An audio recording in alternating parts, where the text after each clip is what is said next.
Hi, everyone. Thanks so much for joining us today. We are going to be talking about media training, interacting best with the media, how you can do that the most effectively. Just a quick introduction. My name is Megan Braverman. I'm a principal with Burbay Marketing and Public Relations. My name is Ivana Johnson, account manager with Burbay. So I want to start off by talking about this famous quote where I have no idea where this quote came from. All PR is good PR. Not. And we talk about Kanye West in this case because I think except for Kanye West, this is absolutely not true. And the reason why Kanye West is the exception, not the rule, is because he loves to have this bad boy persona, and when there is negative press, it feeds into that bad boy persona.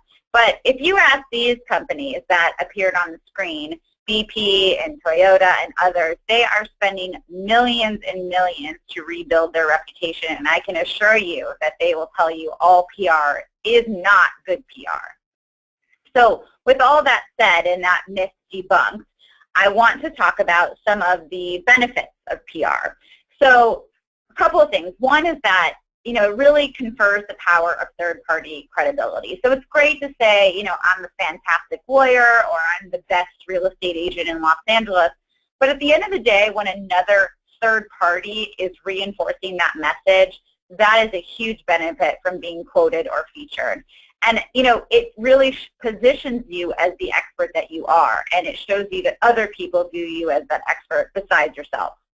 The other benefit is that increased visibility, and this is really why we go after opportunities like this for our clients. It's really about generating that visibility, garnering that name recognition, and to make sure you're out there talking about the issues that are relevant to your industry. And then it also levels the playing field. I mean, at the end of the day, we work with a lot of small firms, and these small firms that have PR advocates behind them are really sometimes out there more often than large large firms. It's really important to level the playing field that way, and it's really great for small firms to be able to compete on the same level as large firms. The last aspect is what I touched on already, is that it really positions you as an expert and solidifies you as the expert that you say that you are. But of course, there are many drawbacks of getting quoted and published. So, this meme may be a little bit over the top, but at the end of the day, you have limited control over what appears in print or on screen.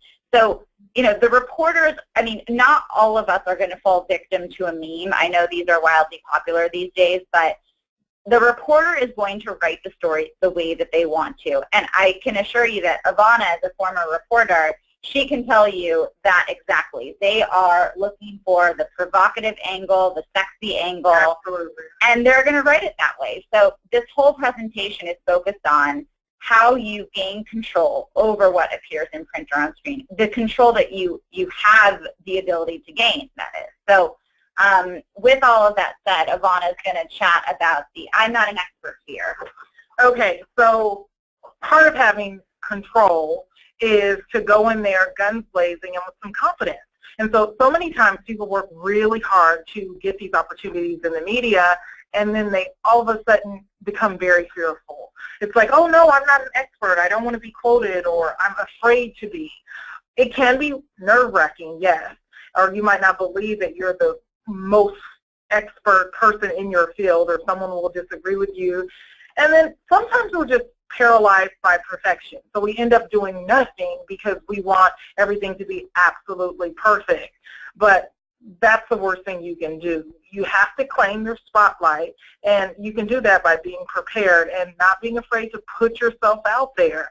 The mistakes that you made in the past, likely you won't make them again. And rarely do people go back, 5 or 6 months and say, well, Megan said this, and, I don't think that was quite right. The opportunity to be quoted is a huge one, or to be interviewed. So get past your fear, and the best way to do that is to prepare, and we're going to show you how to do that. Yeah, and I would just say, if you're not claiming your spotlight, your competitors are. And so it's all about, we all can have fears, and we all have this perfectionist approach. But don't be paralyzed by that. You'll do one and you'll get better as you do more. Now, once you do get the opportunity, you've gotten over a case of the nerves, what do you do after you secure the interview? Well, first things first, homework. Do your due diligence. Make sure you're researching the publication. What's their tone? What's their style, their audience? You need to know who you're talking to because, of course, you talk to the Wall Street Journal a little bit differently than you would Inman or the Huffington Post. And then also, if you actually can find out about the reporter, I'll tell you, I was always really impressed when someone would say, hey, you know, I saw your live shot on X, Y, and Z. What did you think about that? This really creates some instant rapport. So know the reporter, know their tone, style, and read their recent articles, or if they're, you know, a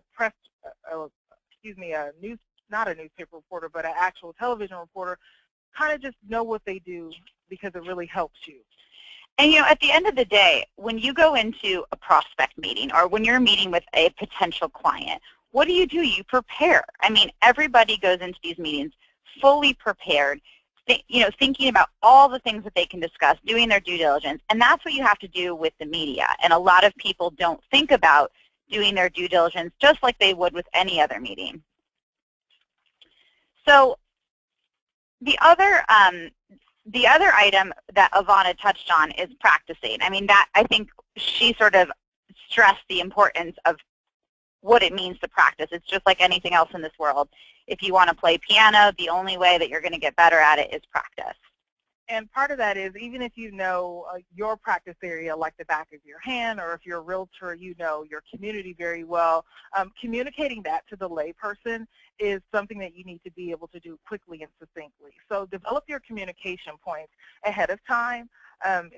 It prevents you from saying, as you just heard. Practice, practice, practice, and just know what those communication points should be ahead of time, and it really helps you calm your nerves as well. And we're going to address how to help develop your communication points in a few minutes. The other aspect that I think is one of the most overlooked aspects is know your firm facts. You know, a lot of people forget this part. They're so focused on what their message is in regards to the topic, whether it's a deal that you just closed, a lawsuit filing, a trend. You know, people are really focused on the actual topic. But the media is going to want to know simple facts about your firm. And at the end of the day, the whole reason why we pursue such opportunities for our clients is that they mention you, your practice, your firm name, and really you get that visibility versus just being quoted as, you know, Joe Smith, the attorney Joe Smith, or realtor, you know, Sally Smith. So, you know, you'll want to know firms, just basic firm specs, like what do you specialize in, when was the firm founded, number of employees. They may just ask you, hey, tell me a little bit about yourself and your firm, and you should be fully prepared to answer that. So a lot of people sort of skip that part, so that's a really important thing to remember. The other aspect, of course, and this is really the key part, is your messaging. So you really want to hone in on what you're going to convey over the phone, or let's say if it's a TV interview to the reporter. We really like to see it written down, whether that's bullet points or scripted, and we would say really focus on 3 to 5 key messages. You have to think, you know, with people's attention spans these days, they're very, very short, they're very limited, and they just continue to decrease over time. So what you want to do is think about, if someone read this article or someone saw this spot on TV, what are the 2, 3, 4 things that I would want that person listening or reading to take away? And that's incredibly important. You want to stick to those. So if you're talking about a trend or a forecast, you know, touch on what's changing in your industry. What impact does it have? What can we expect down the road? If you're focusing on some of your successes, like if you filed a lawsuit, or if you had a verdict and settlement, or if you closed a deal, you know, what is it about that case or that deal that they should know about? What are the next steps? Think about the obstacles that you or the firm had overcome, or the challenges you face. And also just consider the impact. Okay, that's great for this deal or this lawsuit or this case, but what about for future cases or for future deals? Does that shape the industry? And again, you need to make sure to do some research and find out what your competitors are saying or other experts are saying, because, you know, what I had said before is that reporters and journalists, they're looking for something new. So you don't want to just repeat what's already been out there. You want to have something new to add. In fact, adding to that, you might want to lead with the most provocative, and that's the next step. So what impact does the decision, the verdict, the settlement, the sale, what it has? Because again, we live in a microwave society, quick, quick, quick. So if you lead with the sexiest thing first, that kind of gives you more time to get into the meat of everything. Yeah, and each individual is different. You know, some people want a script. Other people, you just write down very short bullet points and stick to those. I mean, obviously the reporter is going to have questions that may go outside of your talking points, but if you go in there really focused on your messages and really prepared, I mean, the product will be significantly better. And this is where you take control over the messaging. And, you know, Ivana, having worked as a reporter prior to Burbay, I mean, you have to think that everything that you say is cut down. So keep it short. Keep it succinct. In fact, the average television interviewer, the television store, we call them a package. It's 1 minute and 10 seconds. So if I come to your firm and you're telling me something amazing, you and I can sit and we can talk for an hour and a half. At the end of the day, my producer is going to give me 1 minute and 10 seconds. For LA Times, Daily Journal, a lot of the publications, they might have, you know, inches, 10 inches to tell an entire story. And remember, you might be quoted once or twice. So it's really important to stick to the point and be succinct so that your very best message is conveyed through the reporters, all their notes and all the things that they'll have to cull through as they're on deadline. Which really leads well into sort of the next topic, which is other important tips. And these are all very, very important. So we'll sort of touch on each one. The first one is, which we already talked about, is the fact that you want to keep your messages short. Sound bites play very well with the media. Consider how you can express your message in a short and memorable way. As I said, every interview is cut down, whether it's print or TV. Remember that it takes more effort to be short and succinct than it does to be long-winded. And again, always ask yourself, what are the 3 points I want people to remember, and stick to those. The other thing is eliminate stumbling. This really comes with practice. When you practice your messages, you eliminate a lot of the stumbling or fillers, as we like to call it. I just said it. My filler was just So, you know, it's really hard for reporters to follow you when there's a lot of or ums, or, you know, you can briefly pause between sentences, but if you practice, you will come across much more prepared, and everything will sort of go a lot smoother. And I think we've seen that just listening in to some of our clients' interviews. Those that are prepared, it just goes swimmingly compared to those who don't prepare ahead of time. And then also remember, you know, 90% of the interviews that you are going to do aren't live. And so if you completely, you know, mess it up, pause for a moment and say, let me start over, or did you understand me? That goes a long way in giving yourself an opportunity to regain composure, and it lets the reporter know that you really care about what's happening. Right, and also, you know, we've all done it where sometimes the words just don't flow. You have marbles in your mouth and you just say, I'm really sorry, you know, reporter, I just want to repeat that again. And if you repeat it a few times prior to the interview, there's just a much more likelihood of you nailing the interview. The other aspect is slow down. So this, we had to remind ourselves before this webinar to slow down. We all speak very quickly. That's just our nature. You know, many reporters, almost all reporters, are taking notes during your interview, so allow them the time to transcribe what you're saying. It's so difficult for them to capture all of the information by writing on a notepad or typing on their computer. So the more that you slow down, the more that it ensures accuracy and gives them time to sort of process the information as well. So that's really important. And as you're slowing down, remember to spell names. Unless your name is Bojo, no matter how simple you think it is, say your name, spell it, and say it again.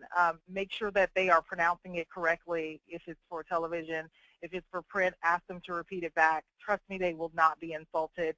It is the kiss of death to a journalist to spell a name wrong. And then, of course, you want to make sure that you're seen, heard, hired, and retained, so you want everything to be spelled correctly. Yeah, spelling names just ensures accuracy, and it's often overlooked. So the other aspect is listening. This is one of the other things that are forgotten, and you think, oh, well, I'm the one giving information, so why do I have to listen to them? But it's really an important aspect of interviewing with reporters and journalists. You know, for example, what I had mentioned before is that reporters have to take notes. So you may want to listen to hear them typing. You know, maybe wait until they're done typing so they can finish that thought, and then you can move on. Also, you may say something that intrigues the reporter, and they sort of stop and ask you a question. So slow down and focus on that for a little bit, because that's obviously something that piqued their interest, and you want to take the time to make sure you flesh that out as much as possible. So when you listen, you will hear these cues for you to either slow down or repeat what you've said, or to sort of go off on another subject which interested them the most. So this is just something that we see time and time again, is that, you know, people really don't listen, I think, just in general, but with interviews it's really important.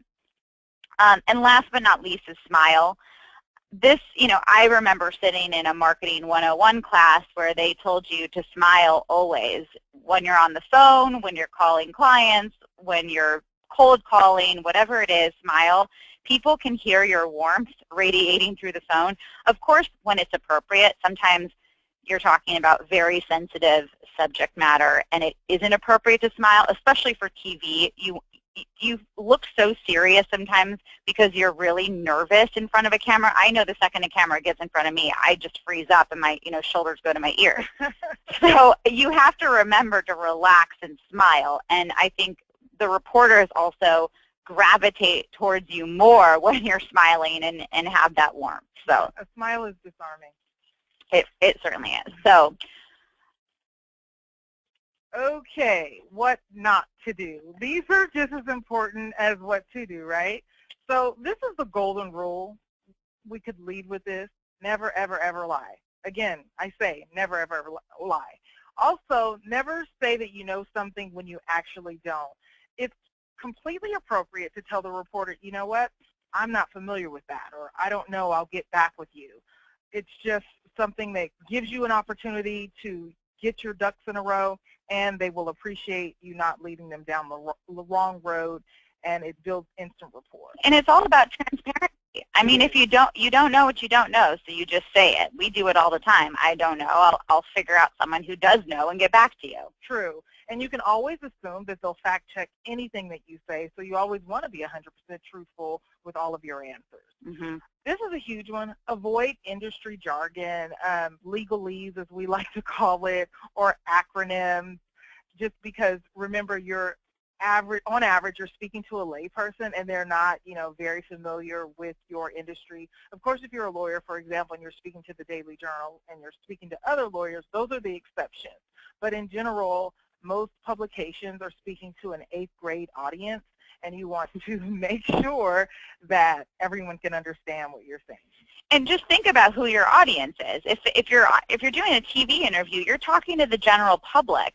And even the reporters, if they have, let's say they write legal stories, sure, they might be versed with, the legal acronyms or jargon, but at the end of the day, they're still not lawyers, or they're still not real estate experts. So you really have to think about how you can convey your message in a way that everyone can understand it.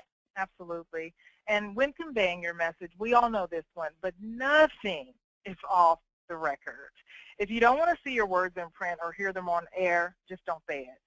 We're not, as journalists, trust me, we're not out to get you, but it is their job to find the most interesting or provocative or sexy story. So, unless someone would call me in confidence and we're not interviewing and say, I want to give you a tip, we of course give the courtesy, I'm speaking for journalists now, as an off the record, but it's just a good practice to remember that your mic is always hot. Yeah. We've learned that with the recent things in the news, right? And just nothing's off the record. And you know what Ivana said, it's like if you have a certain relationship with a reporter, I mean, you have to be judicious about this, because some of you I know out there talk to one reporter all the time, and you really trust them, and you really trust the relationship, and that they're not going to, you know, print something that you say to them the next day. So you just use caution with this. You know, if you have a trustworthy relationship with someone, obviously, and you tell them it's not on the record, that's fine. But you know, we've just had so many issues over the years where they made sort of a side joke or a tangential comment, and it appeared in print the next day, and our clients were very, very upset. And we just seen it enough to really, you know, err on the conservative side of just don't say anything you don't want to see in print. Yeah, it's a sticky, slippery slope. So for phone interviews, we ran around here before we came to chat with you to make sure that you could hear us. So we always want to make sure that you're prioritizing audio quality. Speaker phones or no-no, cell phones or no-no. If you're driving in your car, you know, that's horrible audio. They just don't have superior sound quality, and it can just be a really big barrier to easy communication. You don't want the reporter going, hey, this guy thinks he's so important that he won't pick up his phone. It's just impersonal, and it's a real turnoff. So you want to make sure that your audio quality is pristine. Yeah, and like Ivana said, I mean, 30 minutes before this presentation, we were testing audio 60 different ways and making sure we all had headsets and we're not on speakerphone and our, you know, volume is up enough. So we prepared ahead of time because we want to make sure everybody on this presentation can hear us clearly. Yeah, and reporters have asked me ahead of time in preparation with clients to make sure that they don't use speakerphone. Yeah. They're huge on that. And then also, you know, we're giving a lot of information, and we want to remember that communication is a two-way street. So we touched on this a little bit earlier when we said listen and have your talking points ready.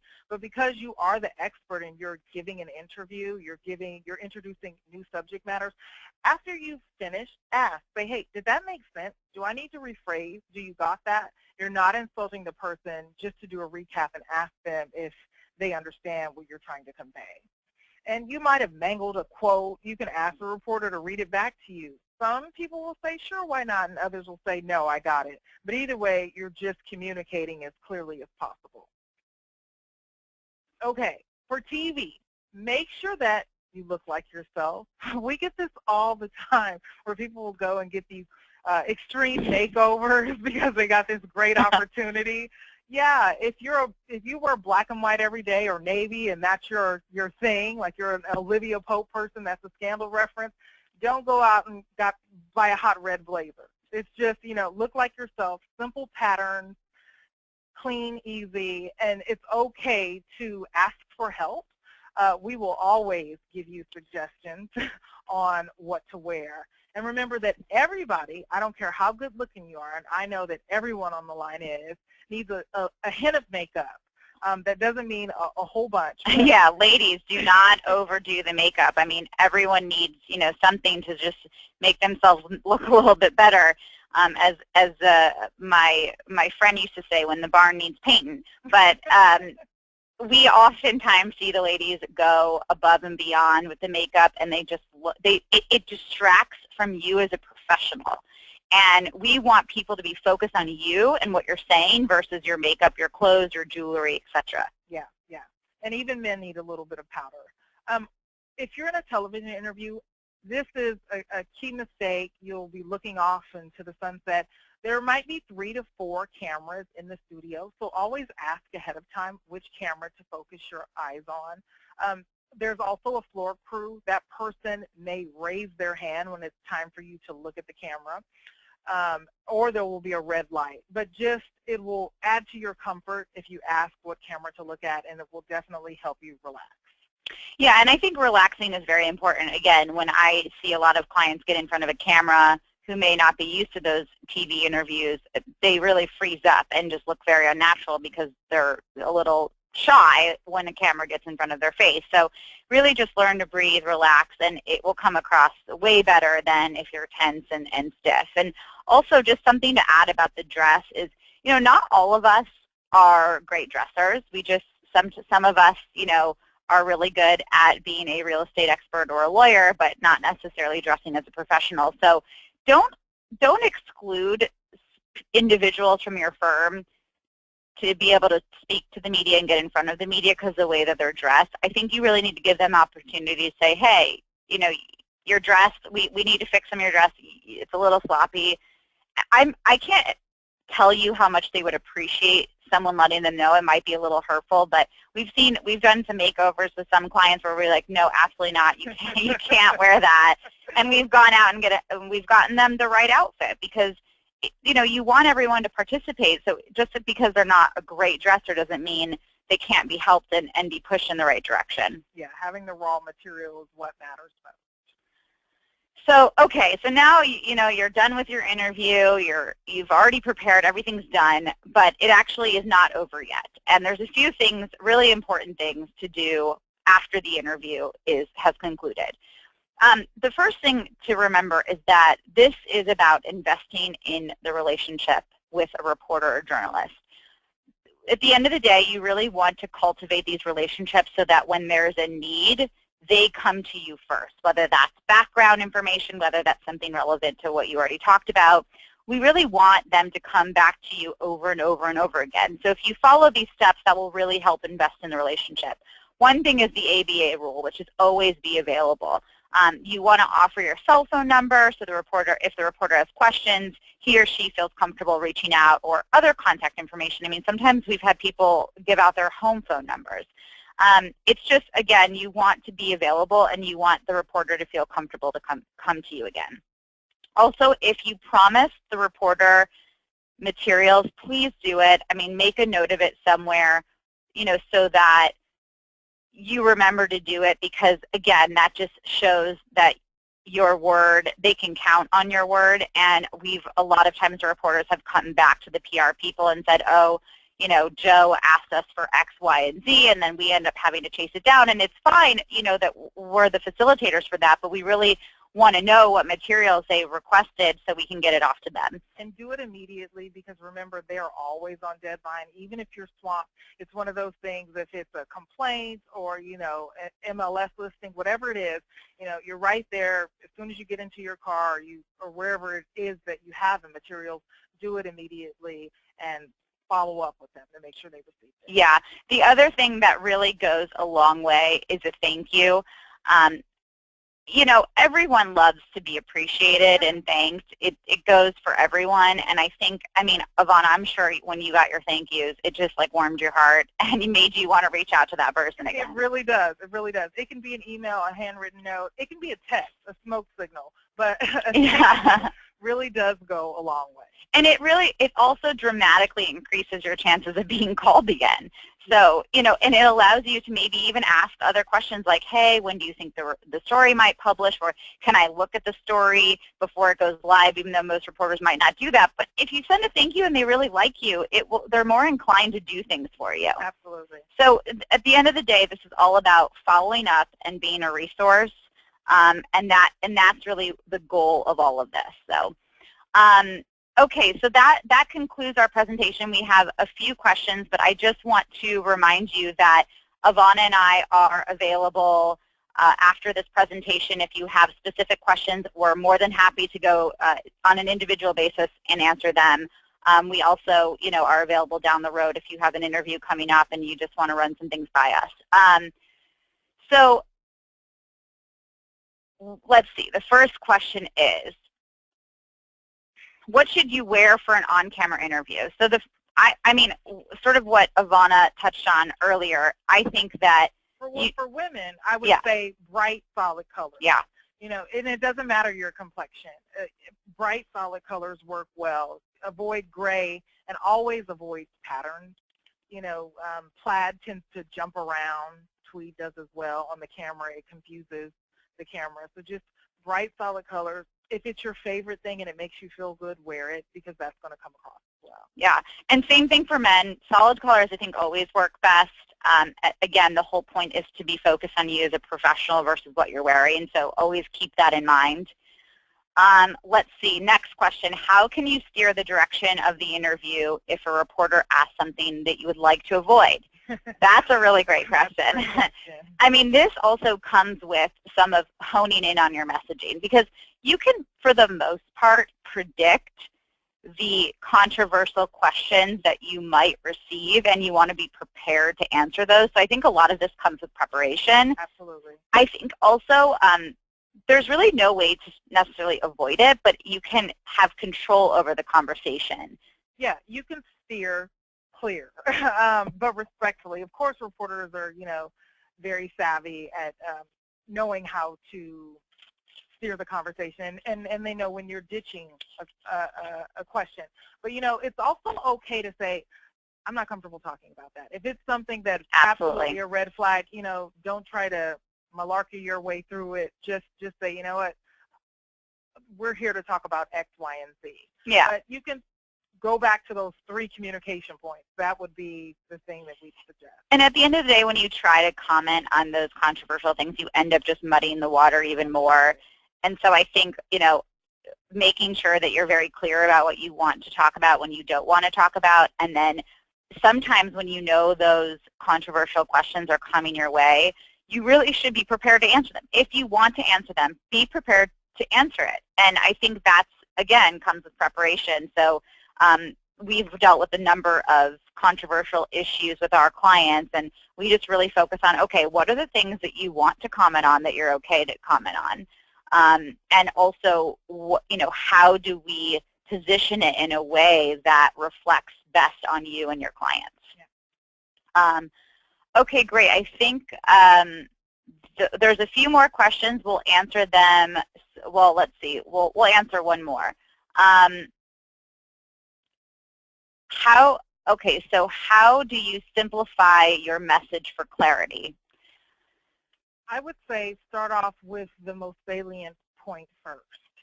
Something that's easy to understand, easy to grasp, and the most provocative. And I would stick to that. Short, choppy sentences is the best thing to create memorable sound bites, and avoid the industry jargon that we talked about earlier. Yeah, and I would just add, I think, again, it takes a lot more effort to be succinct than long-winded. So I think when you really are able to think about those points, okay, again, ask yourself, what are the 3 points I want people to walk away with, and stick with those. That's how you really, hone in on not going crazy with your thoughts. And again, everyone's long-winded, we all are. So how do you just winnow it down to something that can resonate with people, that the reporter understands, and that, can be conveyed to that specific audience? So, okay, great. Well, we very much appreciate everyone who signed on to listen in today. We thank you for joining. The webinar will be available on our website, so if you want to forward it along to other people who were not able to make it, we will have that posted within the next couple of days. And again, please reach out to Ivana or myself with any questions you have, and we very much appreciate your time. Thanks so much. See you next time.